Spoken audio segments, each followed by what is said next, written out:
আসসালামু আলাইকুম এভরিওয়ান, কেমন আছো তোমরা সবাই? আশা করি সবাই অনেক ভালো আছে। আল্লাহর রহমতে আমি অনেক ভালো আছি। তো আজকে বড় মতো একটা ভিডিও নিয়ে চলে এসেছি। আর ভিডিওটা কি সেটা তো তোমরা দেখতেই পারতেছো। ভিডিওটা হলো এই যে দাও জামাই সকালবেলা কত বড় একটা মাছ এনে দিয়েছে। কালকে হয়েছে জামাই লাগে হালকা একটু রাগ হয়েছিলাম, তাই জামাই এত বড় একটা মাছ এনে দিয়েছে। তোমরাও কিন্তু চাইলে জামাই লাগে হালকা রাগ হয়ে এত বড় মাছ খাইতে পারো। তবে অবশ্যই হালকা রাগ হইতে হবে, বেশি রাগ হওয়া যাইবে না। বেশি রাগ হইলে কিন্তু ওর মায়ের গুতাও খাইতে পারো। তাই আমার কিন্তু এতে দোষ দিতে পারবে না। আমি কিন্তু কইছি হালকা রাগ হইতে। তাইলে চলো আমার ঘটনাটা শুনে আসো। কালকে জামাইরে নিরামিষ রান্না করছি, কইছি আজকে আর হুদা ভাত খাইতে পারবো না, মাছ ছাড়া কোনো ভাত খাইতে পারবো না। তারপর সাথে সাথে 2টা ডিম এনে দিয়েছে, কইছে আজকে কষ্ট করে খাও, কালকে অবশ্যই মাছ কিনে দিবো। এই যে জামাই কোনো ছাতার মাথার একটা চাকরি নিয়েছে, না সময় পায় না ছুটি পায়, কিছু কইলেই কই সময় নাই ছুটি নাই, এটাই হয়েছে ডায়লগ। তো তারপরে পরদিন বেটা রাইতে ঘুমাইছে, সকালবেলা ঘুম চোহে একেবারে বাজারে চলে গেছে সোজা। ঘুমাই এই মাছটা কিনে লই আড্ডাইছে। তো তারপরে হলো এই যে আমি কাড্ডে কুইডে গুছাই টোপলা করে রয়েছে, যেহেতু অনেক বড় একটা মাছ, টোপলাও কিন্তু অনেকগুলো হয়েছে।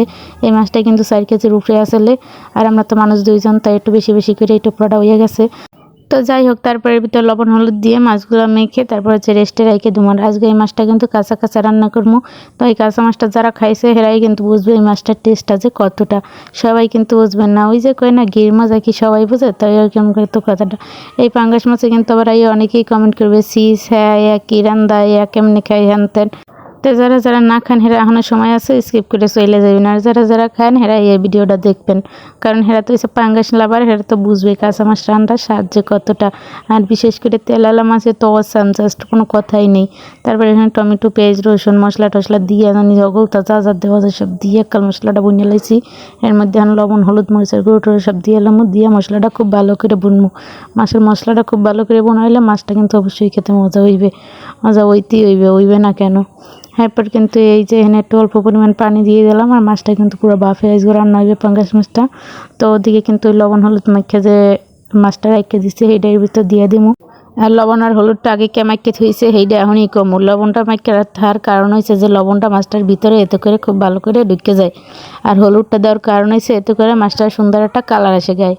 তাই এই ফের নিয়ে লবণ হলুদ মাইকে ধুয়ে দিছি। তো যাই হোক, এরপর কিন্তু এই দমে দিয়ে দিছি। মোড়ে কালে বেশি জাল দেওয়া যাবে না, একদম লো হিটে মাছটা রানতে হইবে। তো তারপরে এই যে একটু লড়াই চাড়াই নিলাম, এরপর আবারও খুন্তিটা একদম দেখতেই আছেন মাছের তেল মাছগুলো একদম কেমায় চাইয়ে রয়েছে। মরতে মনছে এখনই উড়িয়ে খাইয়ে আলাই। তো যাই হোক, অনেক ধৈর্য ধরে রান্নাছিলাম, সে রান্নাটা হইলেই খেয়ে এলামও। তো তারপর কিন্তু এদিকে একটু গরম মশলা দিয়ে লড়াই চাড়াইয়া নামাই লইছি। আর ওই যে কথায় কই না তেল মাথায় হগল দিয়ে তেল দেয়, মোর অবস্থা গেছে ইয়া। 1 সপ্তাহ ধরে নিরামিষ খেয়েছি, কেউ কোনো খবর আনলে না। আজকে মাছ গুছে টানছি, আজকে মামি শাশুড়ি সবাই তরকারি পাঠাই দিছে।